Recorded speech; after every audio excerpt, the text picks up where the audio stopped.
A nombre de la Facultad de Oceanografía, Pesquería, Ciencias Alimentarias y Acuicultura de la Universidad Nacional Federico Villarreal, les damos la bienvenida y damos inicio a nuestro ciclo de conferencias virtuales organizada por la FOPCA.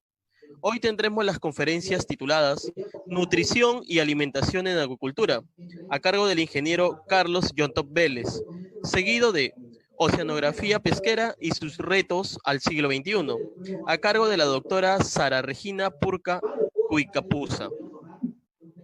Sin mayor preámbulo, les presentamos al ingeniero Olegario Marín Machuca, quien es el jefe del área de posgrado de la Facultad de Oceanografía Pesquera, de la Facultad de Oceanografía, Pesquería, Ciencias Alimentarias y Acuicultura, para que nos brinde las palabras inaugurales. El ingeniero Marín es ingeniero pesquero tecnólogo, doctor en Ingeniería Agroalimentaria, magíster en Ciencias, mención en Tecnología y Alimentos, bachiller en Oceanografía y Pesquería, así como también docente en pre y posgrado.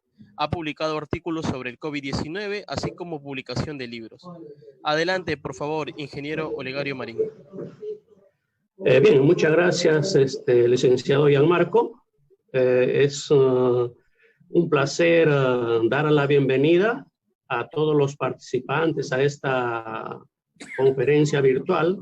Y la Facultad de Oceanografía, Pesquería y Ciencias Alimentarias, pues en algún momento tuvo que iniciar este ciclo de conferencias de forma virtual, vista la situación mundial, nacional y local a la cual estamos sometidos. Bueno, pues bienvenido a todos. Vamos a tener dos conferencias realmente importantes, una relacionada específicamente a la acuicultura y la otra relacionada también específicamente al área de pesquería. Así es que bienvenido a todos. Este es el primer ciclo, bueno, la primera conferencia de un ciclo de conferencias que con el señor decano, Walter Zambrano Cabanilla, nos hemos propuesto y esperemos pues que siempre un inicio, esperemos que la próxima, si es que por ahí hubiese alguna dificultad, la próxima sea mejor. Y bueno, reiterándole nuevamente el paso al licenciado Azabache. Muchas gracias, bienvenidos a todos y que sea de mucha expectativa hacia nosotros. Con las palabras del ingeniero Olegario Marín Machuca, damos por iniciado oficialmente el ciclo de conferencias virtuales de la Facultad de Oceanografía, Pesquería, Ciencias Alimentarias y Acuicultura. Ahora, pasaremos a escuchar la ponencia titulada Nutrición y Alimentación en Acuicultura, a cargo del ingeniero Carlos Yontop Vélez, quien es docente investigador de la Facultad de Oceanografía, Pesquería, Ciencias Alimentarias y Acuicultura FOPCA desde 1984. Es miembro del Instituto de Investigación de la FOPCA. Es director de tesis para la titulación de ingeniero en área de cultivos y nutrición de organismos acuáticos. Es jefe también de la unidad de calidad FOPCA. Ha realizado trabajos de investigación en área de cultivos, nutrición y formulación de alimentos. Y es expositor de trabajos de investigación en congresos de pesquería del Colegio de Ingenieros del Perú. Por favor, pedimos se deje de compartir pantalla para que el ingeniero Carlos Yontop pueda compartir su presentación. Y la palabra es suya, ingeniero Yontop.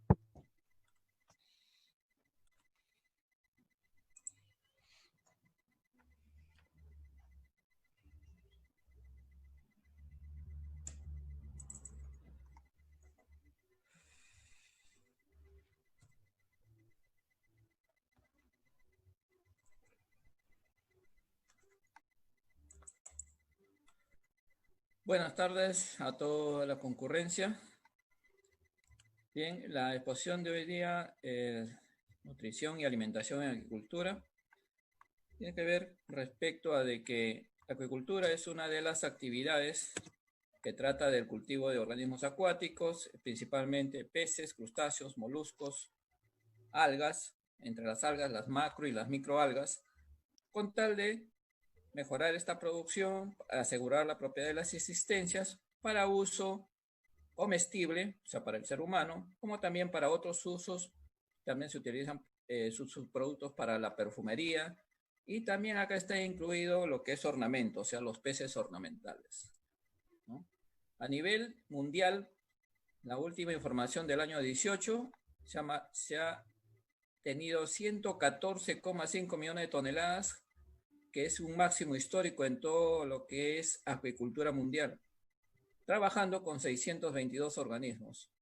De estos, peces, crustáceos y moluscos, 82,1 millones de toneladas, 32,4 millones de toneladas para macroalgas y 26.000 toneladas para moluscos ornamentales y productores de perlas, ¿no?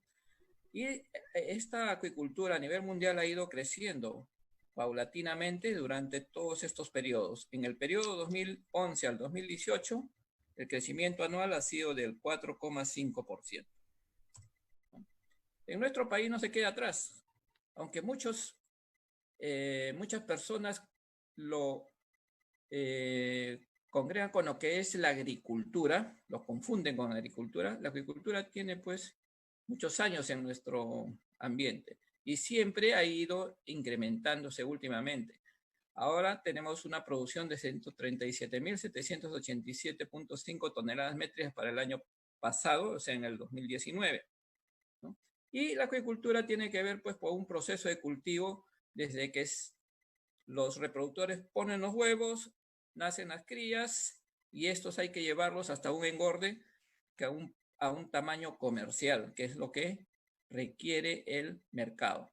Durante ese proceso de cultivo y según el sistema de cultivo que es semi-intensivo a intensivo, la alimentación, o sea, hay que darle alimento balanceado. Esa alimentación involucra entre el 50 al 60% del costo total del producto, en este caso del pez o del crustáceo que se está cultivando, ¿no? Para eso, para poder darles una buena alimentación, se requiere pues de nutrientes, ¿no? Principalmente las proteínas. Las proteínas es el nutriente más caro y hay que tener mucho cuidado en poder integrarlo dentro del alimento. ¿Por qué? Porque sirve para reparar el tejido dañado, formar el nuevo para el crecimiento, ¿no? También va a proporcionar energía y forma parte de hormonas, enzimas, anticuerpos y hemoglobina dentro del cuerpo del animal. Los requerimientos en las especies va entre 28 a 55%, ¿no? 40 a 55% en peces marinos y carnívoros. Los peces omnívoros, una proteína menor de 30 a 40, y los crustáceos entre 30 y 50. Estas proteínas pueden ser de origen animal, como la harina del pescado, harina de carne, harina de subproducto de aves, etc. O también de origen vegetal, como por ejemplo las tortas de oleaginosas, ¿no? Torta de soya, torta de algodón, torta de sesame, etc., ¿no? Otro nutriente son los lípidos, ya que estos son una buena fuente de energía y va a tener en su constitución ácidos grasos esenciales de la familia W3 y W6, como son los ácidos grasos linoleico y linolénico, ¿no? Estos se encuentran en la pasta de soya y el aceite de pescado. Estos ácidos grasos tienen un requerimiento entre el linolénico y o linoleico en 1% para los peces de agua dulce. Pero los peces marinos requieren además de ácidos grasos altamente insaturados de 20 y 22 carbonos, como el ácido, esos ácidos de la familia W3, ¿no? Los alevinos y los juveniles requieren más altos niveles de proteínas, que hemos visto anteriormente, y lípidos. Conforme el animal va creciendo, los requerimientos van disminuyendo. Los carbohidratos son un compuesto dentro del organismo que tiene menos de 1% de su peso húmedo, pero que se requiere como fuente de energía. Cuando se consumen muchos carbohidratos, va a originar una acumulación de grasa, ¿no? Ahora, estos carbohidratos son muy importantes, uno, porque van a proporcionar energía y son la energía más barata, es dentro de los nutrientes es el nutriente más barato. Además, los almidones que pueden presentar algunos de los insumos alimenticios, contienen almidones que van a servir para que sirvan de aglutinantes o ligantes, es decir, para que las partículas de los insumos se adhieran y no se disgreguen cuando entren al agua. Aparte de los carbohidratos, hay carbohidratos que no son digeribles como las fibras. En una formulación, las fibras deben ser menor del 5%. La fibra también es importante porque ayuda al proceso de la digestión. Otro nutriente que se agrega pueden ser vitaminas. Bueno, vitaminas y minerales también se van a agregar cuando el cultivo ya es intensivo, ¿no? Entonces se requiere estas porque no las van a poder coger del medio ambiente en otros alimentos naturales. Entonces se le agrega a la dieta para evitar de que los animales puedan sufrir de parálisis, convulsiones, escoliosis, hiperplasia pancreal, anorexia, o puede haber una reducción en el crecimiento, inclusive puede haber mortalidad. Pero esto generalmente se observa cuando el sistema ya es un cultivo de sistema de cultivo intensivo, es decir, donde hay mayor número de animales por área. Los minerales alrededor son de 20 minerales que son los que se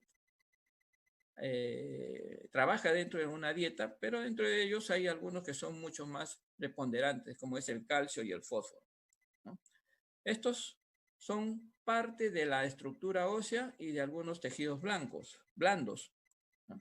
Son esenciales porque van a tener mucha incidencia en el crecimiento del animal, ¿no?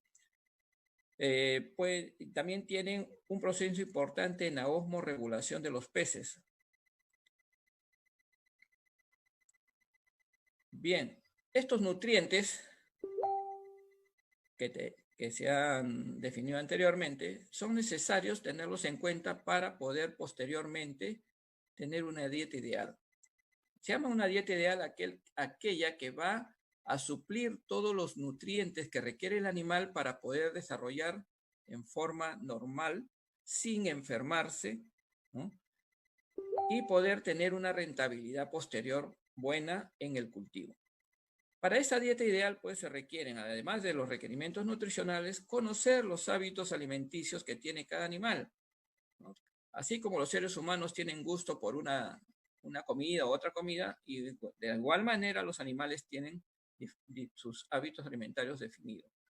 Los procesos digestivos que pueden ser, bueno, un proceso digestivo más activo es en los carnívoros, que tienen una digestión ácida y después una digestión básica en la parte intestinal, ¿no? Que es mucho más efectivo, y otros que son netamente omnívoros y herbívoros, que tienen un sistema digestivo un poco más lento. ¿Cómo va a efectuarse la digestión? O sea, si son bastante digeribles o no son muy digeribles los insumos, y el nivel de intensificación, es decir, el número de animales por metro cuadrado. Si es una cantidad muy pequeña, un cultivo más semi-intensivo, lo que va a originar es de que tengan mucha más facilidad de poder coger alimento del medio natural, ¿no?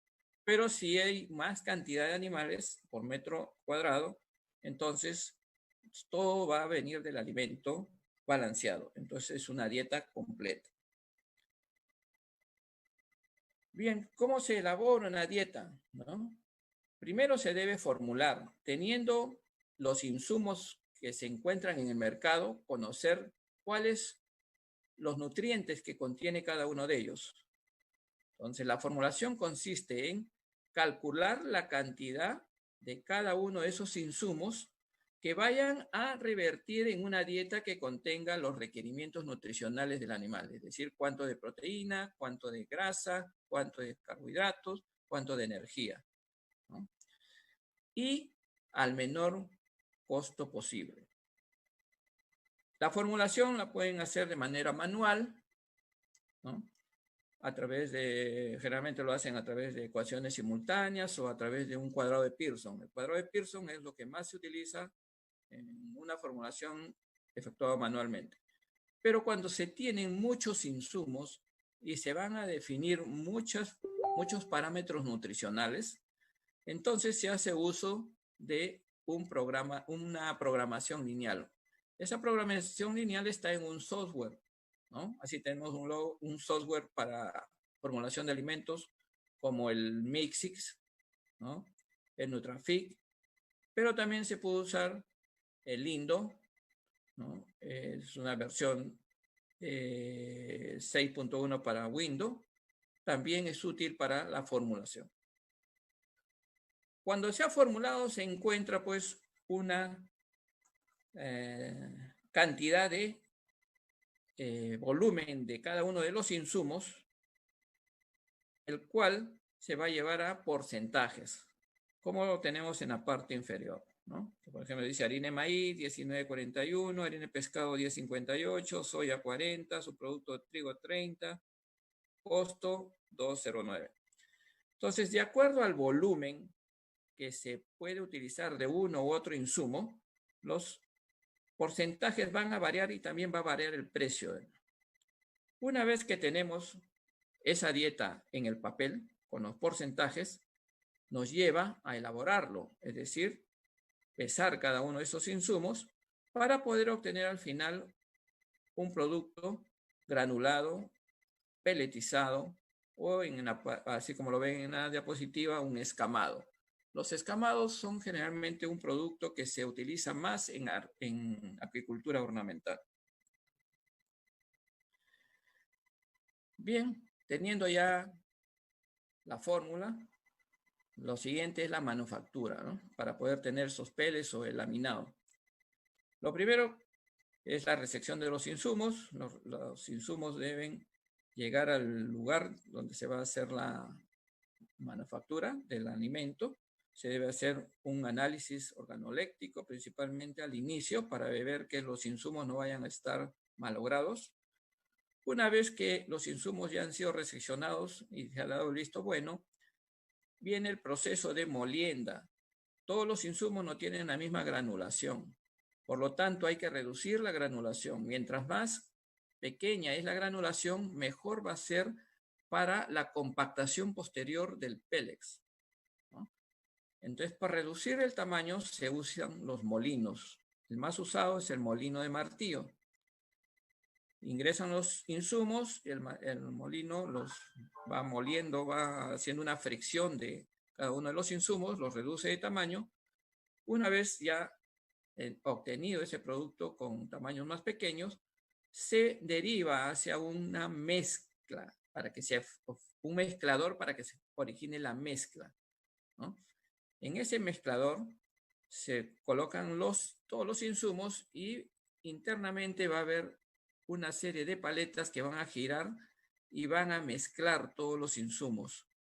Se colocan primero los insumos mayores o farináceos, posteriormente los insumos que son micros, como las vitaminas, los minerales. Muchas veces se agregan otros aditivos como son los pigmentos o los atractantes, los ligantes, etc. Posteriormente los insumos líquidos y se continúa la mezcla. Una vez que ya está homogenizado, toda esa mezcla va a pasar a una compactadora. Las compactadoras vienen a ser las peletizadoras o las extrusoras. La peletizadora va a producir un pellet que es generalmente denso, o sea, de alta densidad, que apenas sale, que apenas cae al agua, se hunde. En el caso de la extrusora puede tener un producto de baja densidad o de una densidad intermedia, que son los más utilizados, ¿no? Salida de cada uno de estos equipos, esto va a salir un poco caliente. Hay que bajarle la temperatura y secarlas. Entonces se pasa a un secador enfriador. Una vez que están secados e enfriados, si es que se requiere añadirle más lípidos, ¿no?, se hace un recubrimiento de lípidos. Una vez ya con el producto terminado, se ensaca o se envía a granel, ¿no? para su distribución. Bien, como lo que hemos visto y lo que hemos visto en la anterior diapositiva es cuando se está haciendo a nivel comercial. Pero muchas veces hay que hacerlo en lugares donde no puede llegar muchas veces el alimento balanceado. Entonces se hace artesanalmente. Los insumos que hayan sido molidos se van formando en forma de bolas. Luego se agregan a la torbita de la mezcladora, de la moledora de carne, y se van a obtener los fideos. Esos fideos posteriormente se van a colocar en bandejas y secarlos bajo sombra para que con el medio ambiente puedan secarse. Generalmente en nuestro medio durará un par de días en que se sequen y luego estos son fracturados para luego tamizarlos y tener diferentes gránulos para poder darle a diferentes tamaños del organismo acuático. Esta es una peletizadora antigua de Huaraz, ¿no? Aquí se está elaborando peletizado, como ustedes están viendo, está cayendo ahí en esa olla, está cayendo el pélex. Bien, los alimentos tienen que tener un tamaño diferente desde que nace el animal, tiene una boca pequeña y conforme va creciendo la boca va aumentando. Entonces se pueden tener alimentos con granulaciones desde 2 milímetros hasta 6 o hasta 8 milímetros para organismos mayores, ¿no? ¿Qué recomienda cuando hay que hacer menores de 3 milímetros? Tener peles grandes de mayor tamaño y después con una fracturadora de rodillos corrugados reducirlos en tamaño y posteriormente se hace un tamizado. Con ese tamizado se van a obtener diferentes tamaños. El alimento para acuicultura debe ser un alimento que ingrese al agua, absorbe el agua, pero que no se disgregue. Si se disgrega, el animal ya no lo va a consumir. Entonces debe mantener su forma por lo menos unos 150 minutos para los crustáceos, que es los que más se demoran en comer, ¿no? Entonces, para que el alimento no se vaya a disgregar, debe tener un tamaño, los insumos deben tener un tamaño de partícula pequeño para que puedan adherirse bien. Pueden agregársele agentes ligantes o aglutinantes. Ellos van a originar que sea como una goma que se adhiere a cada una de las partículas y evita que se disperse, ¿no? Debe verse bien el tipo de ingredientes, porque cuando hay ingredientes farináceos que tienen almidón, ellos van a dar esa particularidad de ser ligantes, ¿no? Y el procesamiento, cuando el procesamiento involucra hacer ingreso de vapor de agua, origina pues que los insumos farináceos se puedan formar como un gel y adherirse cada una de las partículas alimenticias. Tenemos 3 tipos de alimentos según la densidad: los flotantes, los sumergibles y los de lento hundimiento, ¿no? Los flotantes siempre van a estar en la superficie del agua. Los sumergibles son aquellos que les colocas al agua y rápidamente se sumergen. Y los de lento hundimiento son aquellos que ingresan al agua y posteriormente van bajando en una forma casi pendular lentamente hasta llegar al fondo. Entonces, de acuerdo al animal al cual va dirigido el alimento, pueden ser flotantes, sumergibles o de lento hundimiento. Peces que consumen alimento en el fondo pueden ser los sumergibles. Los que están a media agua pueden utilizarse los de lento hundimiento y aquellos que consumen en la parte superior de la película del agua pueden utilizarse alimentos flotantes, ¿no? Cuando se tiene el alimento, este alimento va a sufrir una serie de movimientos desde que sale de la planta hasta que llega al almacén y del almacén hasta que se da al animal. Entonces, durante esas etapas va a haber fricción de las partículas. Si no está bien ligado, se van a pulverizar. Entonces, si esta partícula se va a pulverizar, ya no lo va a utilizar el animal y están perdiendo dinero.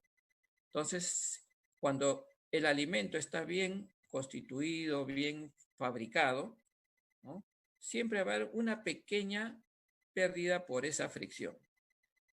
Generalmente por manejo entre 5 y 8% de finos en un peletizado y entre 1 a 2% de finos en el alimento extruido todavía es aceptable. Mucho más de eso, ya ustedes están perdiendo el dinero ahí en los finos.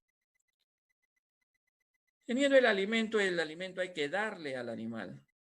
Ahora, este suministro de alimento es un factor muy importante, porque de eso depende el éxito de la producción y también asegurar el beneficio económico, ¿no?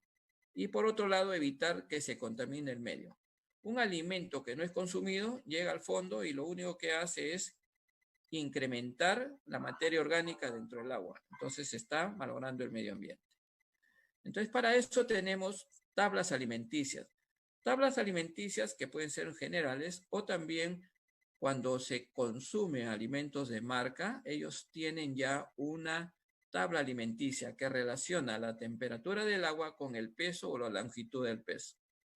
En este caso, como estamos viendo, aquí son para mojarras. Esa es una tabla del exterior. Mojarras le dicen a las tilapias. Entonces, tilapias, iniciación con 45% de proteína, en tipo harina, o sea, pulverizada, para animales que tienen entre 0,1 a 0,5 gramos. Si es que la temperatura está a 26 grados, debe dársele un 7% de la biomasa, es decir, del peso total de los animales que se está cultivando. La distribución puede hacerse en forma manual, como en esta parte superior izquierda, o también, si es que se tiene un ingreso mayor, se tiene posibilidades económicas, se colocan comederos que pueden tener un sistema de relojería y se van aperturando la parte inferior y va cayendo el alimento. O bien tienen un péndulo que cae al agua y el pez lo jala y va cayendo el alimento. Entonces son alimentadores. Actualmente también se tienen alimentadores con energía solar. Tienen un pequeño panel. Esos son para zonas rurales. Este alimentador está en una balsita dentro del agua, flotando sobre el agua dentro del estanque y va cayendo cada cierto tiempo el alimento al agua. Entonces así hay un consumo mucho mejor del alimento, ¿no? Bien, al pez ya se le ha dado, o al organismo acuático se le ha dado el alimento. ¿Cómo sé si es que ese alimento es bueno o es malo, ¿no?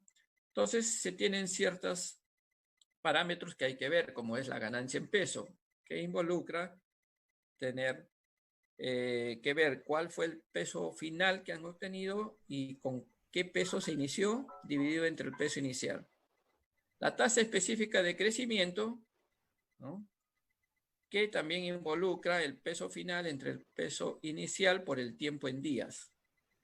Uno de los principales que tiene que ver también con el alimento es el factor de alimentación que se denomina FCA en nuestro medio, también FCR en otros medios, que involucra dividir el alimento que ha consumido, ¿no?, el pez en todo ese proceso y el peso ganado, es decir, cuánto de peso estuvo al inicio, cuánto de peso al final. La diferencia de eso es el incremento en peso o el peso ganado.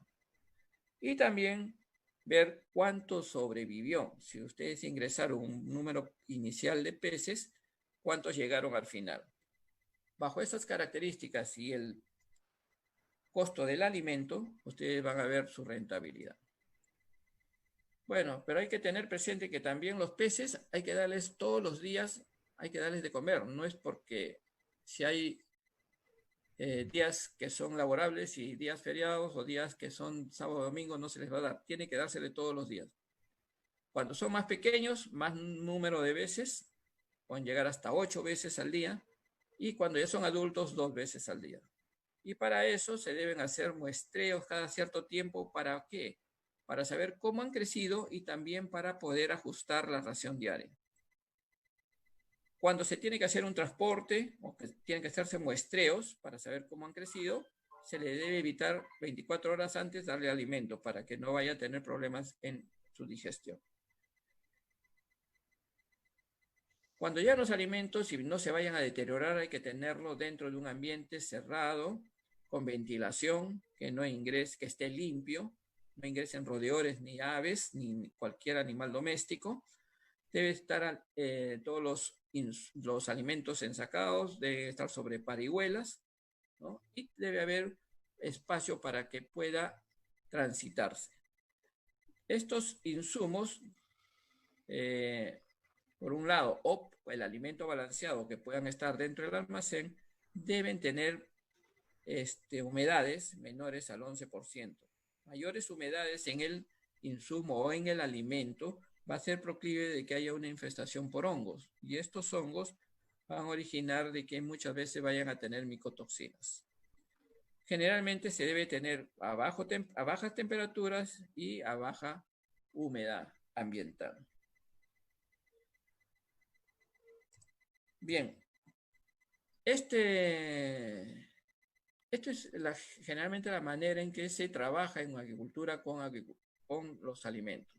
Actualmente lo que se está trabajando más es tratar de reemplazar la harina de pescado por harinas animales o vegetales para abaratar el precio del alimento final, ¿no? Son trabajos ya de investigación, se trabajan también con microencapsulados cuando los animales, generalmente cuando son peces marinos, son muy pequeños, 4 o 5 centímetros, la boca es muy pequeña.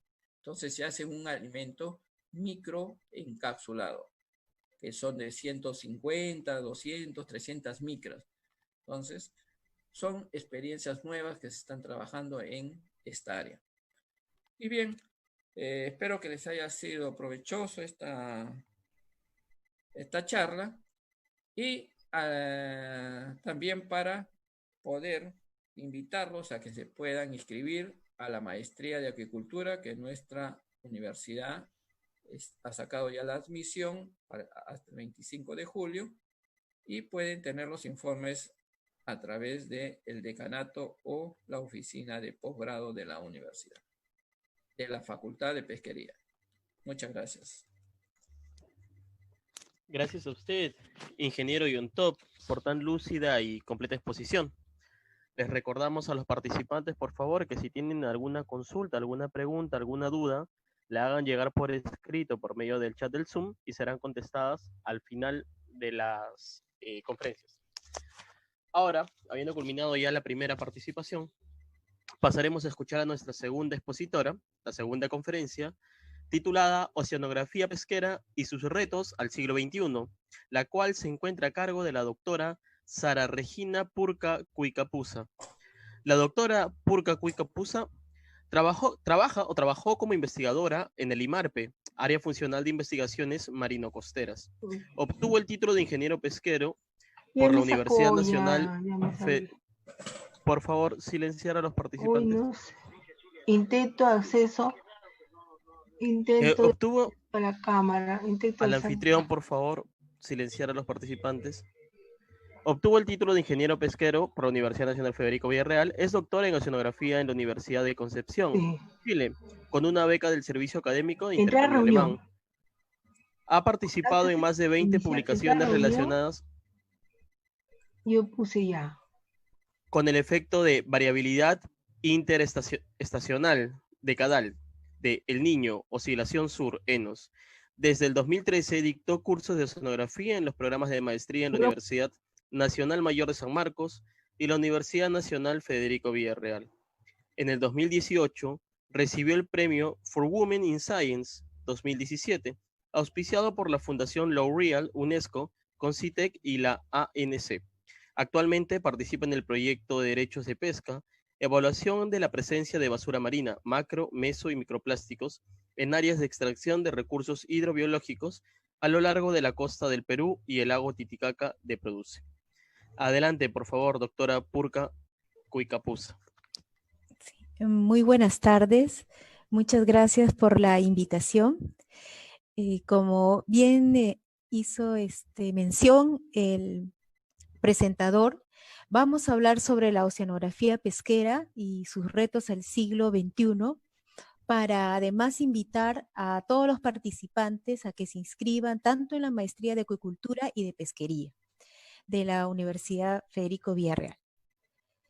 Y primero necesitamos ponernos en el contexto, ¿no? Cuando hablamos de oceanografía pesquera, del contexto peruano, de lo que significan los procesos océano-atmósfera ecuatorial, sobre todo someros, que se presentan a lo largo de la costa de Perú. Si nosotros hablamos de todo el ecosistema, tendríamos que hablar de toda la oceanografía que está a lo largo del Pacífico sureste, es decir, la costa de Perú y de Chile, como se puede ver en la figura, ¿no?, publicada por Montesinos y Lange en 2009. Pero si nosotros hablamos de la costa de Perú específicamente, donde además se desarrolla la mayor pesquería del mundo, sobre todo de anchoveta, tenemos que concentrarnos justamente en estos procesos océano-atmósfera costeros, que tiene que ver mucho con toda la variabilidad interanual asociada con el Niño Oscilación Sur, más conocido por nosotros como el fenómeno del Niño. Entonces, brevemente, ¿no?, una descripción de este gráfico, ¿no?, podemos darnos cuenta fácilmente que si vemos las temperaturas promedio de norte a sur, tenemos casi 7 grados de diferencia, mientras que al norte tenemos 19.3, estamos casi a la altura de Valparaíso con 12.8. Perdón, Concepción con 12.8. Y, como les decía, ¿no?, el tema de este acoplamiento océano-atmósfera es muy importante porque además hace que el afloramiento, es decir, el agua que asciende desde la zona subsuperficial a la superficie en la costa de Perú, sea totalmente lento, muy, muy pausado en relación al afloramiento, como de ráfagas prácticamente, que se puede observar en la zona sur de Perú, después de Pisco, sobre todo en San Juan, ¿no? No sé si se ve mi cursor, y luego en la costa de Chile. Esta diferencia del afloramiento hace que todos los nutrientes que puedan ascender desde la zona subsuperficial a la superficie en la costa de Perú se mantenga por mucho más tiempo. Hay una retención, por eso estas flechas curvas, ¿no?, mucho más grandes, ¿no? Hay una retención en la zona costera y además se extiende hasta casi las 100 millas frente a la costa de Perú. En el gráfico de flechas que se ve a la izquierda, se puede observar los valores de viento. Esta flecha que dice 20 centímetros por segundo es el valor, ¿no?, promedio de viento que está en la zona sur. Pero como ven, frente a la costa peruana, tenemos flechas mucho más pequeñas porque nosotros no llegamos ni a 5, bueno, a veces 10, ¿no?, centímetros por segundo. En realidad es muy lento conforme vamos acercándonos a la zona ecuatorial. Ya también se ha estudiado mucho la diferencia de los niños, y en unos papers sobre todo, ¿no?, como el de DeWitt del año 2011, se le llamó los diferentes sabores del niño, porque como ustedes saben, ningún fenómeno del niño es igual a otro, ¿no? WHO en el año 2018, de hecho, ya propuso que ha habido además un desacople de toda esta variabilidad oceano-atmósfera somera que se presenta en la costa de Perú y que influye además en el afloramiento. ¿Y por qué es importante hacer esta explicación de las características físicas de nuestro mar? Porque justamente esta área, ¿no?, que estoy señalando con el cursor, donde este afloramiento es mucho más lento, mucho más permanente y se extiende frente a la costa de Perú, es justamente el área donde se extrae la mayor cantidad de anchoveta del mundo, ¿no? A nivel mundial, más de 4 millones de toneladas desde el año 94 promedio se extrae frente a las costas de Perú. Entonces, en este contexto, ¿no? Hablar de pesquerías para nosotros es hablar de la pesca de la anchoveta, sí, pero también hablar de otras especies que están justamente asociadas a la anchoveta. En el siguiente slide, entonces, lo que podemos ver es básicamente cómo cambia la columna de agua cuando tenemos un niño. En el gráfico C, esa es la variabilidad interanual, y tenemos una termoclina mucho más profunda, agua que viene de la zona ecuatorial, pero sobre todo el afloramiento, como se puede ver en este modelo conceptual de Taylor del 2010, sigue habiendo un ascenso de aguas de la zona subsuperficial a la superficie, pero de agua caliente. El fenómeno de afloramiento o surgencia, como llaman los chilenos, sigue. El fenómeno físico sigue, pero biológicamente lo que tenemos es un cambio de especies, sobre todo del plancton, del fitoplancton. Tenemos más dinoflagelados y microflagelados, como se puede ver en la figura. Por lo tanto, tenemos mucho menos alimento disponible para la anchoveta y otros pequeños pelágicos, y especies que dependen de este fitoplancton. Mientras que cuando no tenemos este tipo de niño interanual, sino un calentamiento intraestacional, de esos que han venido sucediendo justamente después del 2010, ¿no?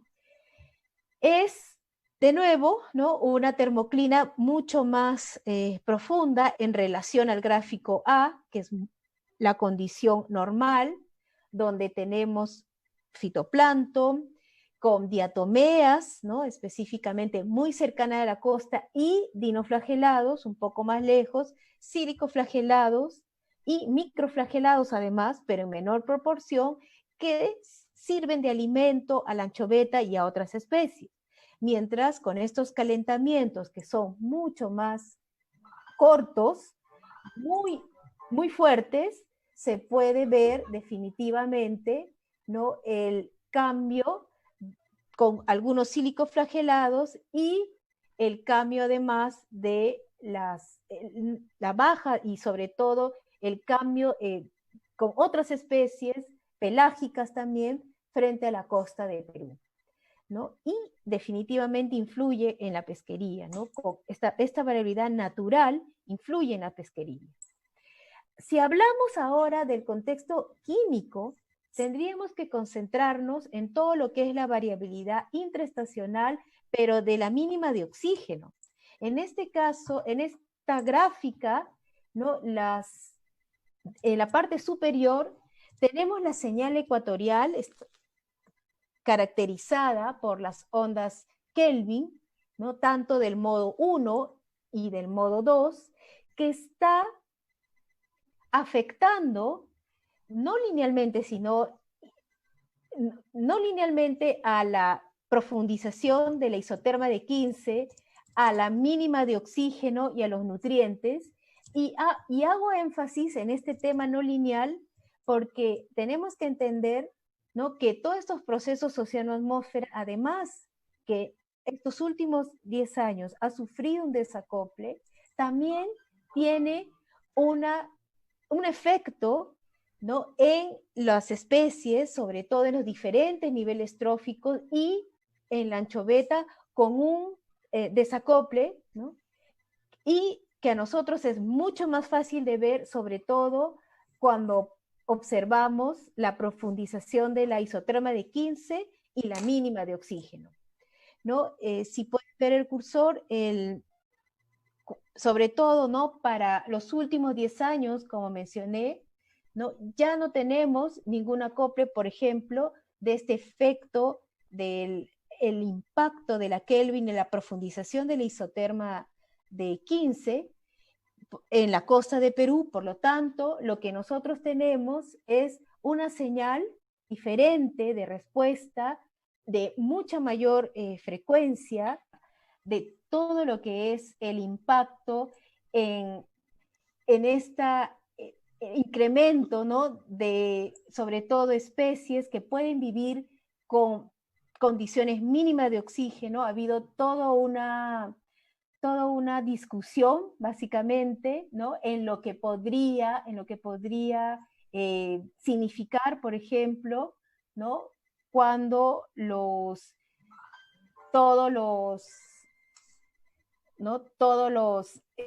las especies, básicamente, como calamares, por ejemplo, que pueden soportar, ¿no? Y bajas concentraciones de oxígeno, ¿no? Pueden estar definitivamente, ¿no? Impactando las pesquerías. Y como les decía, ¿no? Tenemos características básicamente, perdón, sí. ¿Continúo entonces? Por favor, continúe.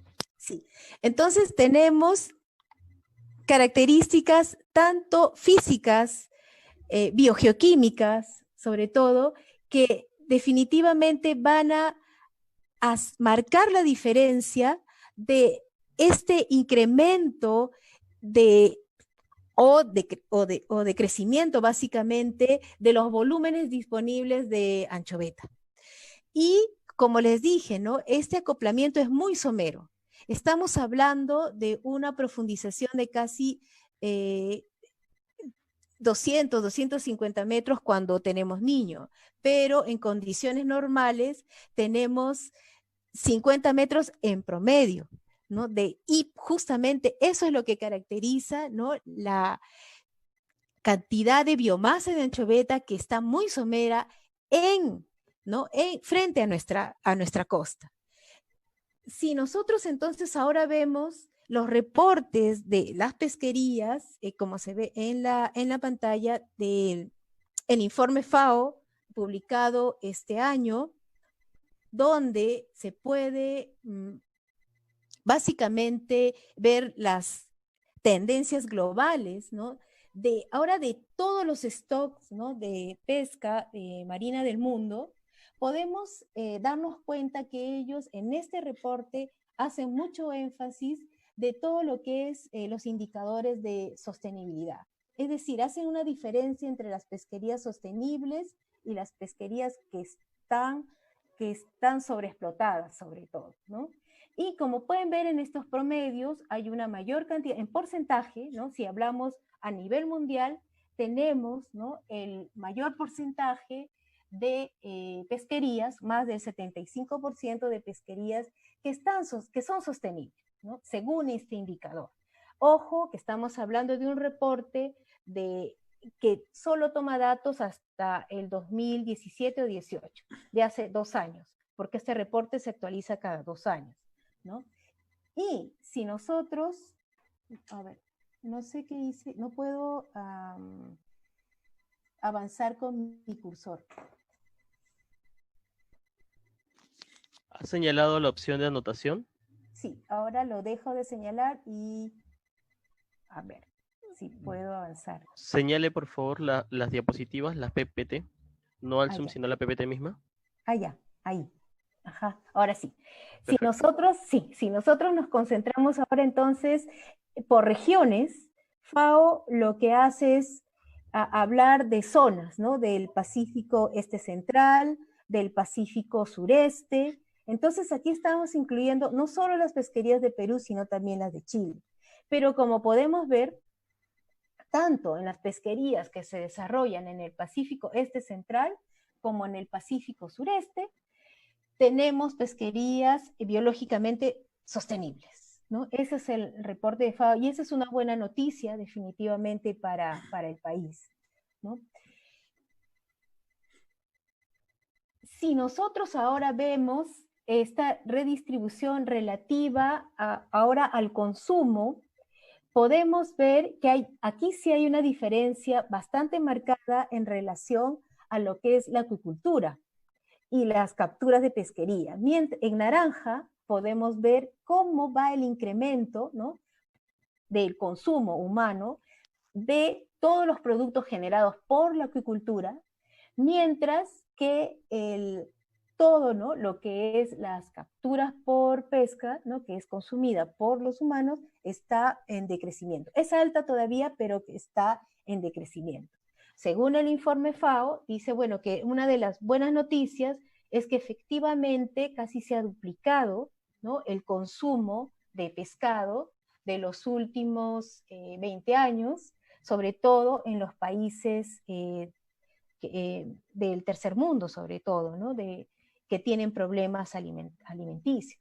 Pero en general, el consumo de tanto de peces que viene por capturas como por acuicultura ha aumentado. Y eso también es una buena noticia, justamente, tanto para la pesca como para la acuicultura. Y en este gráfico, ¿no?, quería además notar que justamente la contribución de la acuicultura, ¿no?, para todo lo que es el pescado disponible para consumo humano, sí aquí sí hay una marcada diferencia, ¿no? Como ven, las barras naranjas desde el 58 hasta el 2018, definitivamente, ¿no?, toda la contribución de la acuicultura ha sido mucho mayor, ¿no?, en kilos per cápita, que en relación a lo que es las capturas por pesquerías, ¿no? Y esto básicamente, bueno, hay un capítulo especial justamente donde se habla de cómo es esta contribución por la acuicultura, sobre todo de los países asiáticos, básicamente de China, ¿no? Y definitivamente esto es una noticia también muy, muy importante para nosotros, porque justamente, ¿no?, los retos de la pesquería, de la oceanografía pesquera sobre todo, ¿no?, al siglo XXI, justamente es eso, ¿no? Tenemos una importante contribución, ¿no?, para el consumo humano de la acuicultura, ¿no? Y justamente esa es la tendencia actualmente. Y también sabemos, ¿no?, y también sabemos que este rol se va a ir incrementando en los últimos años, como podemos ver en esta otra figura de la FAO, ¿no? Mientras que para el 2018, ¿no?, tenemos en capturas es el 54% y la producción de acuicultura es el 46%, para el 2030, ¿no?, los porcentajes cambian totalmente, ¿no? Desde la acuicultura será un 59% y para la pesca, ¿no?, un menor porcentaje. Entonces, este justamente es nuestros retos, ¿no? ¿Qué pesquerías, ¿no?, vamos a apuntar justamente para los próximos 20 años? Vamos a hablar de tal vez pesquerías de peces y moluscos que vengan de la profundidad, ¿no?, de eventos. Vamos a tal vez hablar de pesquería que va a aportar más bien biomateriales, ¿no?, que van a ser importantes para la industria, por ejemplo, en nanotecnología, ¿no? Hacia dónde nosotros vamos a apuntar. Y justamente estos retos, además, vienen de la mano con dos características que tienen que ver, una natural, que es con el efecto del cambio climático natural. No estamos hablando per se del calentamiento, sino solamente del cambio climático. Y el otro con el tema del cumplimiento de los objetivos de desarrollo sostenible asociado a las pesquerías, ¿no?, y el riesgo país. Entonces, si hablamos de los océanos cambiantes, de los ecosistemas marinos cambiantes, en el contexto del cambio climático, es decir, de solo la variabilidad, ¿no?, climática, podríamos quedarnos, ¿no?, con esta figura. Y el A, ¿no?, significa, bueno, un escenario, ¿no?, de cambio climático, ¿no?, con 2.6 nada más de aumento de temperatura, mientras que en la parte inferior, el escenario B, nos habla de un incremento de 8.5. El cálculo, para simplificarlo, ¿no?, básicamente es del modelo de bioclima dinámico de William Cheung, ¿no? Y otros del 2018, donde ellos dicen, bueno, no hay una gran certeza, pero, ¿no? Hay mucha incertidumbre, pero podría haber un efecto, ¿no? Aceptable, digamos, ¿no? Donde podrían seguir algunas pesquerías con un escenario de 2.6, pero en un escenario, ¿no? En un escenario con un aumento de 8.5 de grado de calentamiento, sí, ¿no? En rojo, ¿no? Como pueden ver, ya no podría ser sustentable, ¿no? Ninguna pesquería frente a la costa, sobre todo de Perú, y no solo de Perú, ¿no? Sino a las otras pesquerías que están alrededor del mundo. El informe FAO es más contundente, y lo que ellos, por ejemplo, ponen en este reporte, ¿no? Del 2020 es básicamente una combinación de indicadores, ¿no? Tanto de vulnerabilidad como del cambio, ¿no? De la captura potencial por países. Y aquí, ¿no? Como pueden apreciar, ¿no? Tenemos un riesgo mediano en naranja claro, ¿no?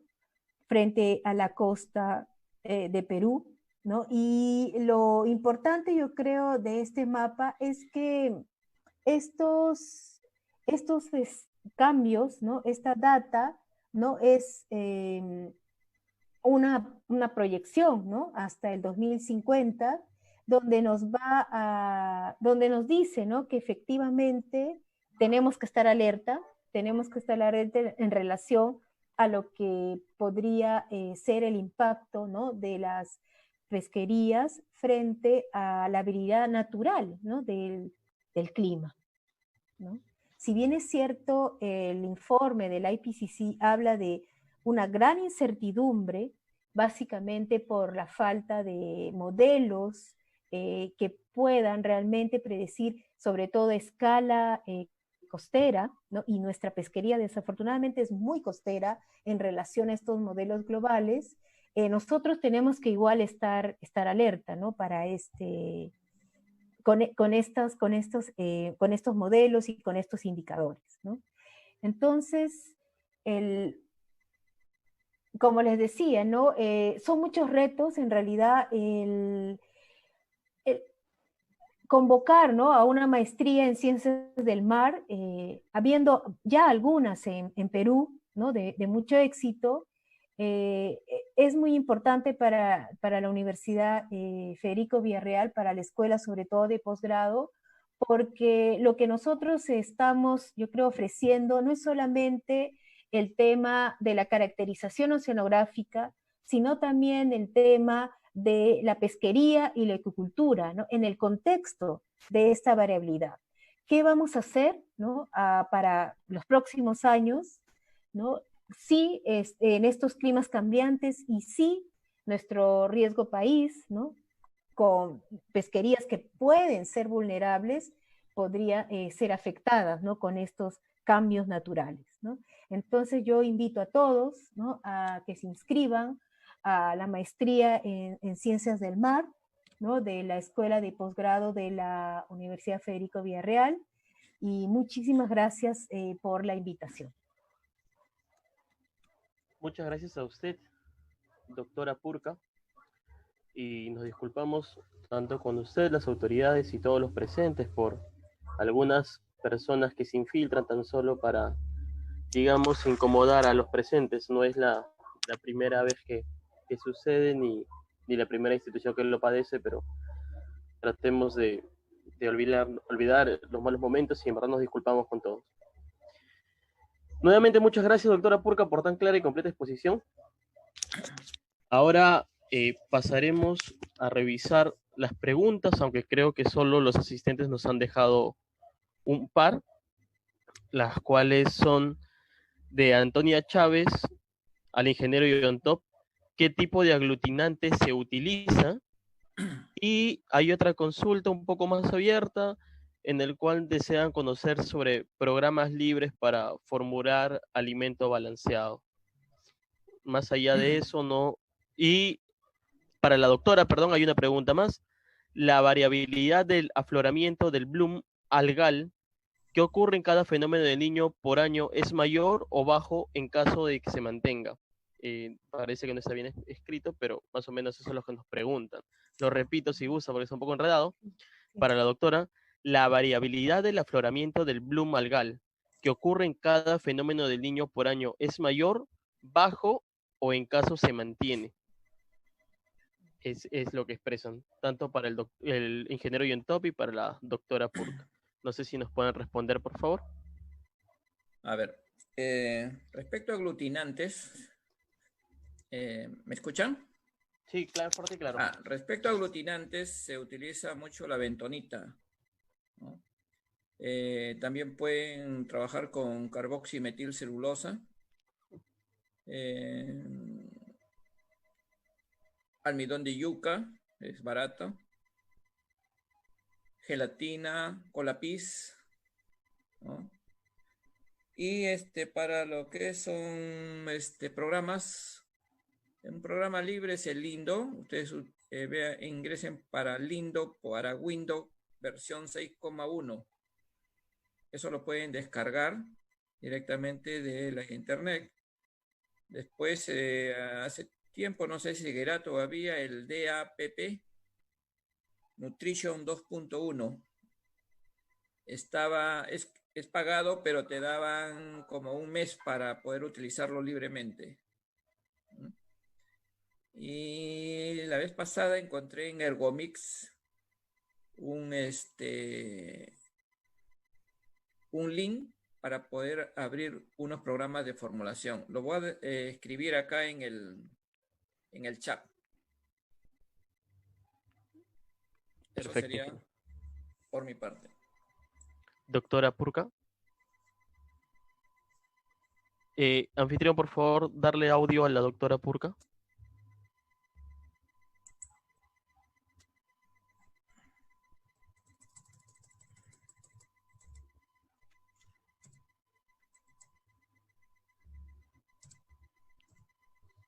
Ok, ahora sí. Sí, bueno, está un poco enredada la pregunta, pero creo que tal vez se está refiriendo a que si con los calentamientos, ¿no?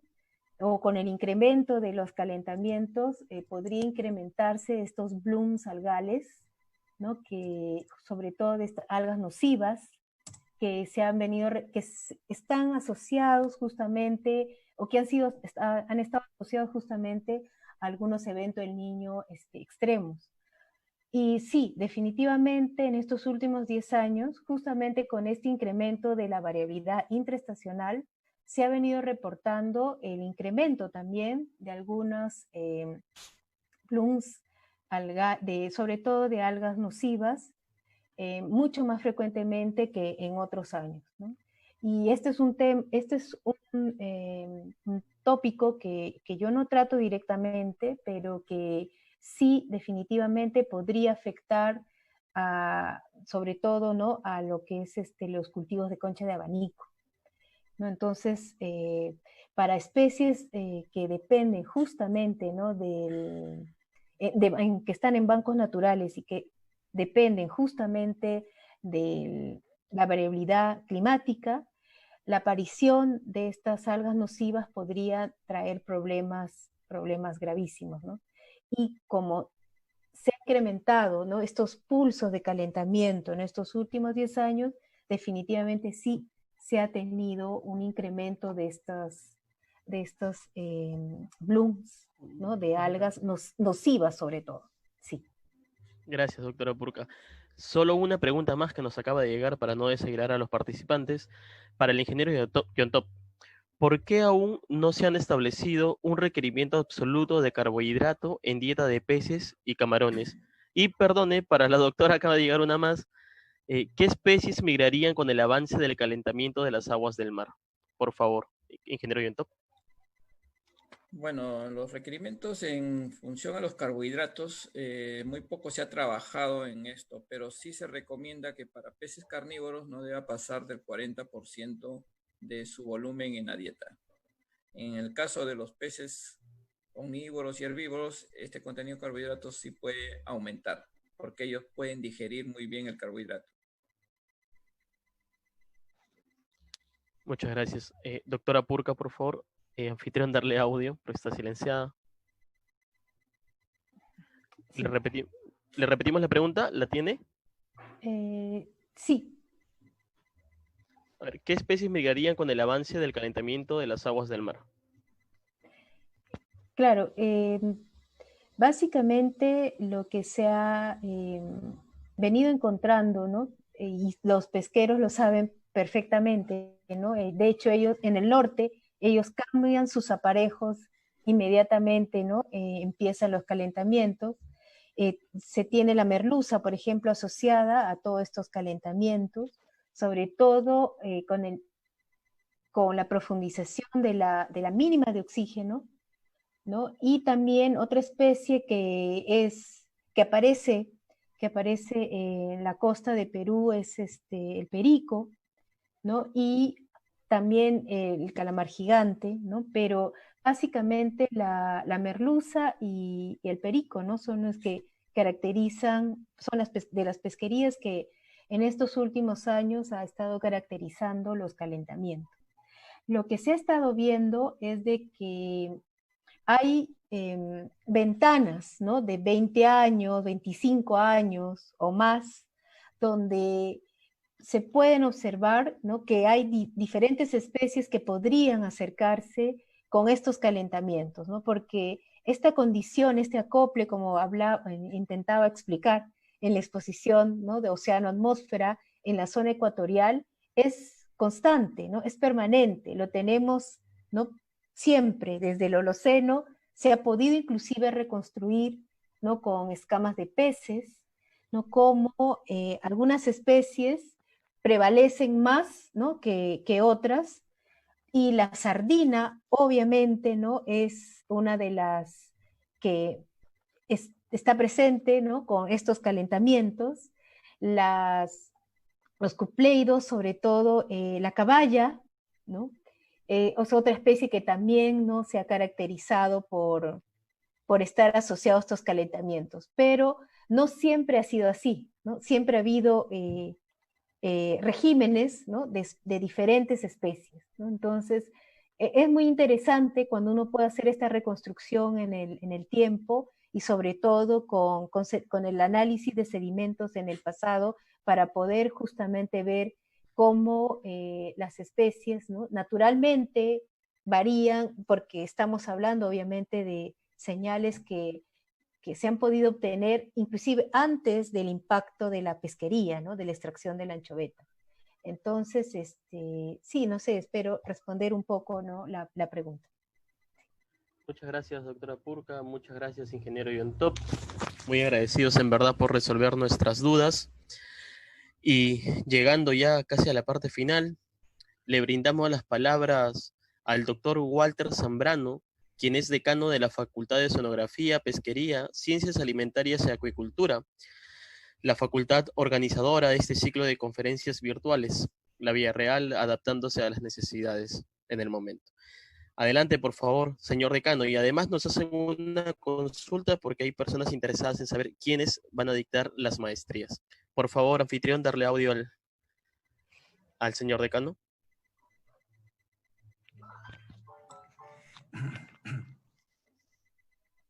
Muy buenas tardes, tengan cada uno de los asistentes en la sala. En primer lugar, deseo felicitar a cada uno de nuestros expositores que han tocado un tema muy importante, cada uno en su especialidad, especialmente una parte en lo que es acuicultura, el ingeniero Carlos Yontop Vélez, y la doctora Sara Purka en el área de lo que es las ciencias del mar. Entonces, en primer lugar, felicitaciones a ellos. En segundo lugar, felicitación también a nuestro jefe de la unidad de posgrado, el doctor Olegario Marín.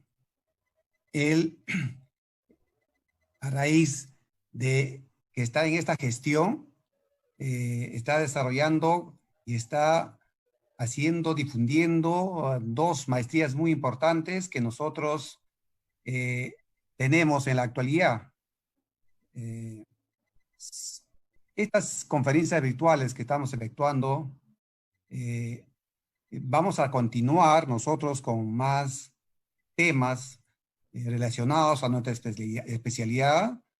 Nosotros en la facultad tenemos 3 especialidades. La primera de ellas es Ingeniería de Agricultura, la segunda Ingeniería Pesquera y la tercera es Ingeniería Alimentaria.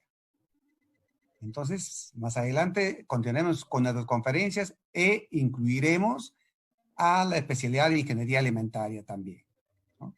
Nuestro compromiso como facultad es continuar bajo esta modalidad.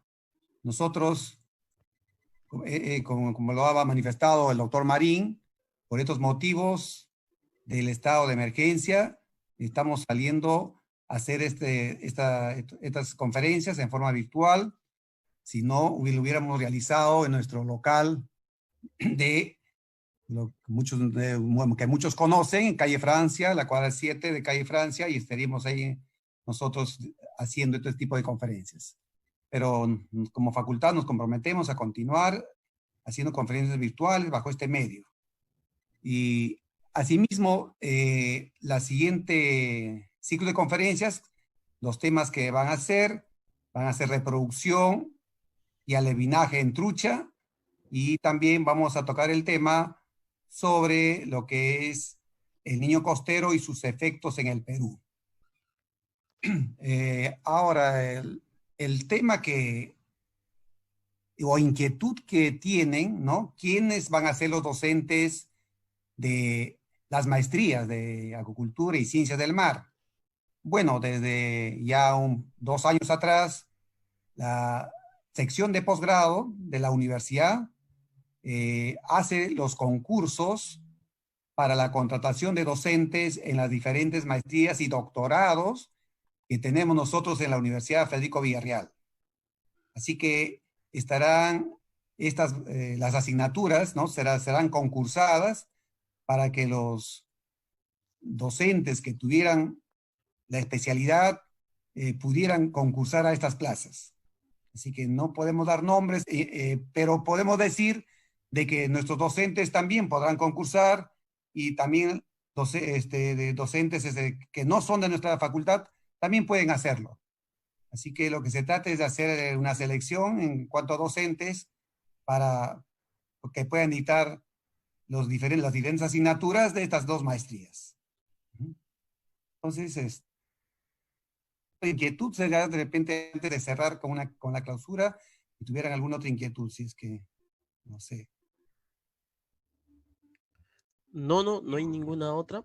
Bien, si no hubiera más, agradeciéndoles nuevamente por la asistencia a la sala de todos ustedes, daría por clausurada este ciclo de conferencias.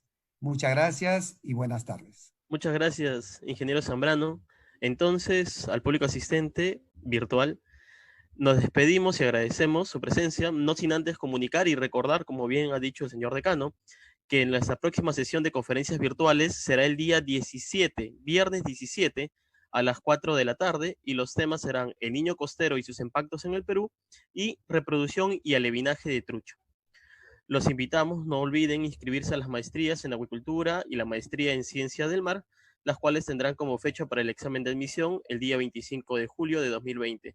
A las personas que nos están consultando cómo poder acceder a los próximos eventos y conferencias virtuales, por favor, antes de cerrar, dejen sus correos en el chat del Zoom para poder ser registrados y se les enviará información con las próximas charlas o las próximas conferencias virtuales al mismo.